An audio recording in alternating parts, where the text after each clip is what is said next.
సిటీలో ప్లాట్ కొనండి. ఫ్యూచర్ లో మీరు కోటీశ్వర్లుగా మారే అవకాశం కోసం వెంటనే మాకు కాల్ చేయండి. నమస్కారం. కార్తీక పురాణం 18వ రోజు పారాయణలోకి వచ్చాం. దీపస్తంభం పగిలి, స్తంభదీపం పగిలి అందులోంచి వచ్చినటువంటి పురుషుడు ఎన్నో రకాల వేదాంత విషయాలన్నీ తెలుసుకుంటున్నాడు. ఏం పుణ్యం కలిగించేవేమిటి, పాపం కలిగించేదేమిటి, ఇవి తెలుసుకుంటున్నాడు. అందులో అతను తెలుసుకుంటున్నటువంటి చాలా విషయాలలో కొన్ని విషయాలు విన్నాము, ఇప్పుడు మరికొన్ని వినబోతున్నాం అన్నమాట. ఉద్భూత పురుషుడు ఇట్లా అడుగుతున్నాడట, మునీశ్వర, నేను అనుగ్రహించబడ్డాను, నీ దర్శన ప్రభావం వల్ల జ్ఞానవంతుడినయ్యాను. నువ్వే నాకు తండ్రివి, సోదరుడవు, గురువువి కూడా. నేను నీకు శిష్యుణ్ణి. దరిద్రుడనై మొద్దుగా ఉన్న నాకిప్పుడు నువ్వు కాకపోతే గతి ఎవరు? పాపవంతుడైన నేనెక్కడా, ఇలాంటి సద్గతి ఎక్కడ? పాపములకు స్థానమైన నేనెక్కడా, పుణ్యమైనటువంటి పుణ్యప్రదమైన కార్తీక మాసం ఎక్కడా, మునీశ్వరులు ఎక్కడా, ఈ విష్ణు సన్నిధి ఎక్కడా? ప్రారబ్ధ సుకృతం ఉంటే గనక తప్పకుండా ఫలిస్తుంది. ఏనాడో ఎప్పుడో పెట్టుకున్నాను, ఈ పుణ్యాన్ని చేసుకున్నాను. నేను మధ్యలో పాపం అంతా అనుభవించాను, అప్పుడు చేసినటువంటి పుణ్యం ఇప్పుడు ఫలప్రదమైంది. నాకేదో పూర్వపుణ్యం ఉంది కాబట్టే ఇప్పుడు నాకు ఇదంతా లభించింది. కాబట్టి అయ్యా, నాకు ఇంకా చెప్పు దీని గురించి. మనుషులు విధిగా కర్మలు ఎలా చేస్తారు? ఆ కర్మలకి ఫలితం ఎట్లా కలుగుతుంది? వాటిని ఎవరు ఉపదేశిస్తారు? ఏ కర్మైనా చేయటానికి ముఖ్యమైనది సరైన కాలం ఏమిటి? అసలు కర్మలంటే ఏమిటి? ఇదేం కోరి ఈ కర్మలన్నీ చేయాలి మనం? ఈ విషయమంతా వినగోరి ఉన్నాను, నాకు చెప్పు. నీ వాక్యాలు అనేటువంటి వజ్రాయుధంతో నా పాప పర్వతం అంతా హతమైపోయింది తండ్రి. నేను ఇంకొంచెం పుణ్యం సంపాదించుకుంటా, మరికొన్ని కొత్త విషయాలు తెలుసుకుంటాను అని అడిగేసరికల్లా ఈ అంగిరసుడనే మహాముని ఇట్లా చెప్తున్నాడట, ఓయ్, నువ్వు అడిగిన ప్రశ్న బాగుంది నాయన. లోకహితం కోసమే నువ్వు అడుగుతున్నావు. ఈ ప్రశ్న నీ ఒక్కడికే కాదు, ప్రపంచానికే దీనికి సమాధానం కావాలి. అందుకని నీ ప్రశ్నకి సమాధానం చెప్తాను. అనిత్యమైన ఈ దేహాన్ని ఆశ్రయించి ఇంద్రియకాముడివై ఆత్మను మరిచి దేహాదులనే ఆత్మ అని తలుచుకోవద్దు. ఆత్మకెప్పుడు సుఖదుఖాది ద్వంద్వాలు లేవు. అవి కేవలము దేహానికి సంబంధించిన ధర్మాలుగా మాత్రమే ఉంటాయి. కాబట్టి ఆత్మ విషయక సందేహవంతుడు ఏం చేయాలి? కర్మ చేయాలి. దాంతో చిత్తశుద్ధి కలిగి తద్వారా జ్ఞానాన్ని పొంది దాని చేత ఆత్మని యథార్థంగా తెలుసుకోవాలి. దాని వలన ఏమిటి? చిత్తశుద్ధి కలుగుతుంది. దేహధారి అయిన వాడు తనకి విధించబడిన స్నానాది సర్వకర్మలను భక్తితో విధిగా చేయవలను.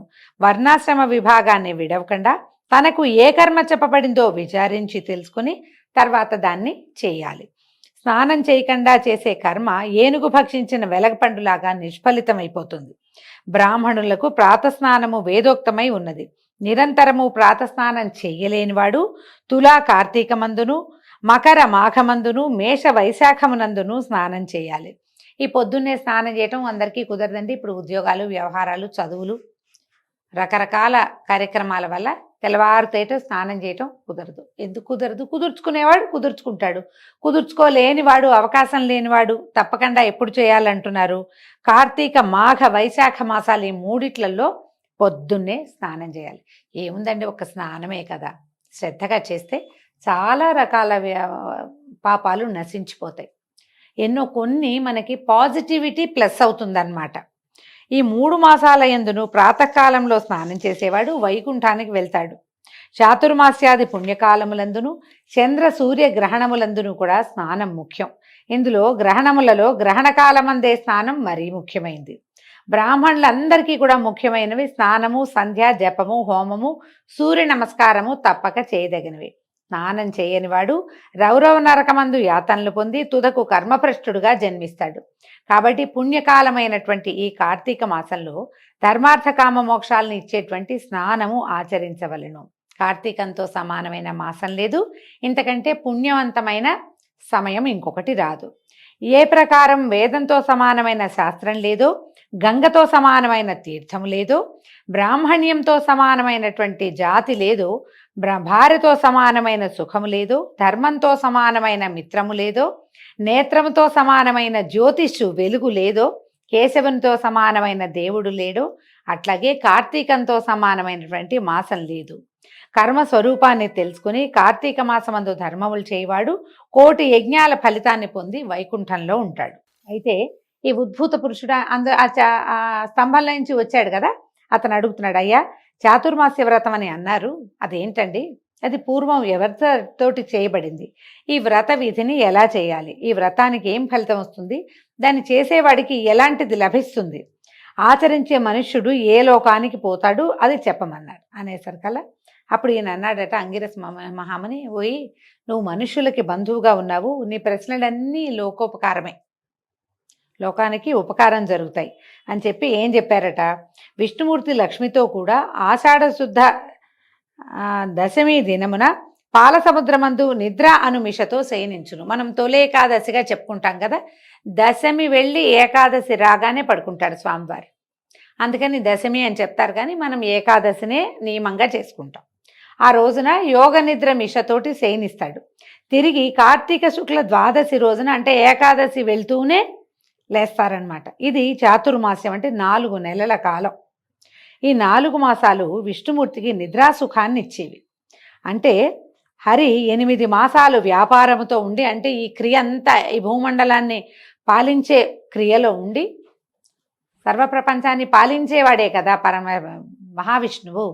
పాలన కార్యక్రమం 8 నెలలు చేసి ఈ 4 మాసాలు విరమణ చేస్తాడు. ఆయన పాలనా వ్యవహారంలో లేడు, ఇంకా నిద్రపోతాడనమాట, పడుకుంటాడు. విష్ణువుకి నిద్రాసుఖాన్ని ఇస్తుంది కాబట్టి ఇది పుణ్యకాలం. ఈ కాలంలో హరిని ధ్యానించేవాడు విష్ణులోకాన్ని పొందుతాడు. ఈ 4 మాసాల్లో చేసిన పుణ్యకార్యాలు అనంతమవుతాయి. ఇది కూడా ఒక ప్రత్యేకమైనది. చాతుర్మాస్యం కొంతమందే పాటిస్తారండి. మనకి ముఖ్యంగా మనకు గురువులుగా చెప్పబడేవాళ్ళు, చతురామ్నాయ పీఠాలకి అధిష్టాతలుగా ఉన్నవాళ్ళు వీళ్ళందరూ, తర్వాత యతులు, సన్యాసులు, పూజ్య గురువులు, వీళ్ళందరూ కూడా చాతుర్మాస్య వ్రతం చేస్తారు.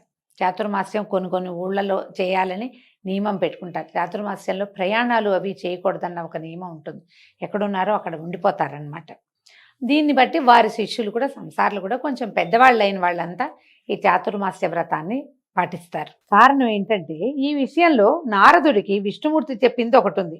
పూర్వం కృతయుగంలో వైకుంఠలోకమందు హరి లక్ష్మితో కూడా సింహాసనం మీద కూర్చుని సురకిన్నర ఖేచరోరగ గణముల చేతను స్వగణ భృత్యుల చేతను సేవింపబడుతున్నాడు.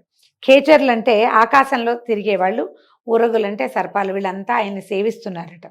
ఇలా ఉండగా భగవద్భక్తుడైన నారదముని కోటి సూర్యకాంతి గల వైకుంఠ లోకానికి వచ్చాడట. నారదుడు వచ్చి సింహాసనాసీనుడై 4 భుజాలు కలిగి పద్మముల వంటి నేత్రములతో ప్రకాశించేటువంటి అతి మనోహరుడైన విష్ణుమూర్తిని చూశాడు.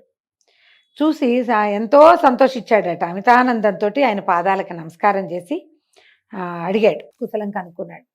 కనుక్కుంటే నమస్కారం చేసిన నారదుల వారిని విష్ణుమూర్తి కనుక్కుంటున్నారు కుశలం.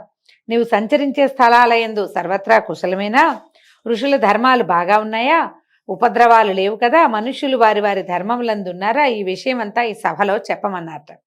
అయితే ఆ మాట విని నారదుల వారు నవ్వుతూ ఇట్లా చెప్పాడట, ఓ స్వామి, నేను భూమినంతా తిరిగి చూశాను. వేదత్రయమందు చెప్పబడినటువంటి మార్గము విడువబడింది. కొందరు మునీశ్వరులు గ్రామ్య లోలుగా ఉన్నారు. తమ తమ కర్మలను యావత్తూ విడిచారు. వారు దేనికేదో ముక్తులవుతారో నాకు తెలియకుండా ఉంది. కొందరేమో తినకూడని వస్తువులు తింటున్నారు, కొందరు వ్రతాలు మానేశారు, కొందరు ఆచారవంతులుగా ఉన్నారు, కానీ కొంతమంది అహంకార వర్జితులుగానే ఉన్నారు, కొందరు మంచి మార్గంలో ఉన్నారు, కానీ మరికొందరు నింద చేసేవాళ్ళుగా ఉంటున్నారు. కాబట్టి దేవా, ఏదైనా ఒక ఉపాయం చేత శిక్షించి ఈ ఋషీశ్వరులని నువ్వు రక్షించాలి అనగానే భక్తవత్సలుడు సమస్త లోకపాలకుడు అయినటువంటి హరి లక్ష్మితో సహా గరుత్మంతుడిని అధిష్ఠించి భూలోకానికి వచ్చాడట. ఆయన వచ్చి ఏం చేశాడు, విష్ణుమూర్తి వృద్ధ బ్రాహ్మణ రూపధారి అయి వేల సంఖ్య గల బ్రాహ్మణులున్న ఒక స్థలానికి వచ్చి సర్వప్రాణి హృదయగతుడు అయినప్పటికీ మాయా నాటకధారి అయి పుణ్యక్షేత్రములందు, తీర్థములందు, పర్వతములందు, అరణ్యములందు, ఆశ్రమములందు తిరుగుతూ సమస్త భూమి యందు తిరుగుతూ ఉన్నాడు. ఎక్కడెక్కడ చాలామంది జనాలు బ్రాహ్మణులు చేరతారో ఆయా ప్రాంతాలలో తిరుగుతూ ఉన్నాడట. ఇట్లు సంచరిస్తున్నటువంటి విష్ణుమూర్తిని చూసి కొందరు భక్తితో అతిథి సత్కారాలు చేశారు, కొందరు నవ్వారు.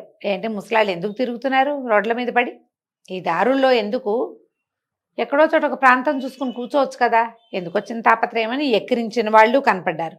కొందరు నమస్కారాలే చేసేవాళ్ళు కాదు, కొందరు అభిమానతులు, వీళ్ళని చూడగానే మొహం తిప్పుకునేవాళ్ళు, కొందరేమో వీళ్ళని తుస్కరించేసేవాళ్ళు. పెద్దవాళ్ళని చూసి గర్వితులుగా, అంటే యవ్వనంలో ఇవాళ్ళు ఉంటారు, రేపు నడివయసు రాదా, ఎల్లుండి వృద్ధాప్యం రాదా, అది వస్తుంది.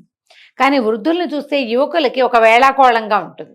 నేను చాలా యవనంగా ఉన్నాను, నాకు చాలా బలం ఉంది, నాకు చాలా శక్తి ఉంది, నా చర్మం ఇలా ముడతలుగా లేదు అని రేపు నాటికి రాబోయేది అదేనని గ్రహించుకోకుండా ఉంటారు. గ్రహించుకోకపోయినా పర్వాలా, కానీ ఆ గ్రహించుకోకుండా ప్రవర్తిస్తే బాగుండదన్నమా. కానీ ఇలాగే విష్ణుమూర్తితోటి చాలామంది ప్రవర్తించారు. ఆయన భూమండలంలో చాలా ప్రాంతాలు చూసి వ్యక్తులు ఎట్లా భిన్నమైన ప్రవృత్తులు కలిగిన వారుగా ఉన్నారో చూశాడు ఆయన. కొందరు కామాంధులుగా ఉన్నారు, కొందరు ఆయా క్రియాకలాపాలు మానేశారు, కొందరు ఏకవ్రత పరాయణులుగా ఉన్నారు, కొందరేమో నిషిద్ధ దినాల్లో అన్నం తినేవారుగా ఉన్నారు, కొందరు ఏకాదశి ఉపవాసాన్నే చెయ్యరు వాళ్ళు, అదేమిటో అది మాకు తెలియదంటే అంటారు. కొందరేమో ఏ రోజున తినకూడదో ఆ రోజునే నిషిద్ధ వస్తువుని ఇష్టంగా తినేవాళ్ళుగా కనపడుతున్నారు. కొంతమంది మాత్రం ఆచారవంతులుగాను ఉన్నారు, కొంతమంది ఆత్మచింతన కూడా చేస్తారంటే మనం ఈ దేహధారిగా ఉన్నాము, కొన్నాళ్ళ తర్వాత ఈ దేహం విడవబడుతుంది అన్న ధ్యాస కలిగిన వాళ్ళు కొద్దిమంది కనిపించారు. అయితే బ్రాహ్మణ రూపధారి అయిన భగవంతుడు అట్టి వారిని చూసి వారికి మంచి మార్గానికి తెచ్చే ఉపాయాన్ని గురించి ఆలోచిస్తూ నైమిషారణ్యంలో ఉన్నటువంటి ముని బృందాల దేవ సన్నిధికి వచ్చాడు. అయితే వచ్చి బ్రాహ్మణ రూపాన్ని వదిలి పూర్వం వల్లే గరుడారూఢుడై కౌస్తుభ శంఖచక్రములను ధరించి లక్ష్మితోనూ స్వభక్తులతోనూ కూడి ప్రకాశిస్తూ ఉన్నాడు. అయితే ఇక్కడ ఉన్నటువంటి జ్ఞానసిద్ధులు మొదలైనటువంటి మునులు వైకుంఠం నుంచి తమ ఆశ్రమానికి వచ్చి అవిసెపువ్వుతో సమానమైన కాంతి కలవాడు, మెరుపు వంటి వస్త్రము కలవాడు, కోటి రవిభాసమానుడు, మకరకుండల విరాజితుడు, అనేక రత్నగ్రథిత కిరీట ప్రకాశమానుడు, అనేక సూర్యకాంతివంతుడు, మనోవాచ మగోచరుడు, దేవతాపతి, స్వయంభువు, ప్రసన్నుడు, అధిపతి, ఆద్యుడు అయినటువంటి విష్ణుమూర్తిని చూసి పరమాశ్చర్యాన్ని పొంది ఆనందించి శిష్య సుతాది పరివారంతో హరిసన్నిధికి వచ్చారు. వచ్చి ఏం చేశారట, భగవంతుడి పాదాలకి అందరూ నమస్కారాలు చేశారు. ఆయన ముందు నిలబడి 2 చేతులు జోడించి అంజలిబద్ధులై వినమ్రంగా హరిని స్తుతించారట. దీంతో 18వ రోజు పారాయణ పూర్తయిందండి.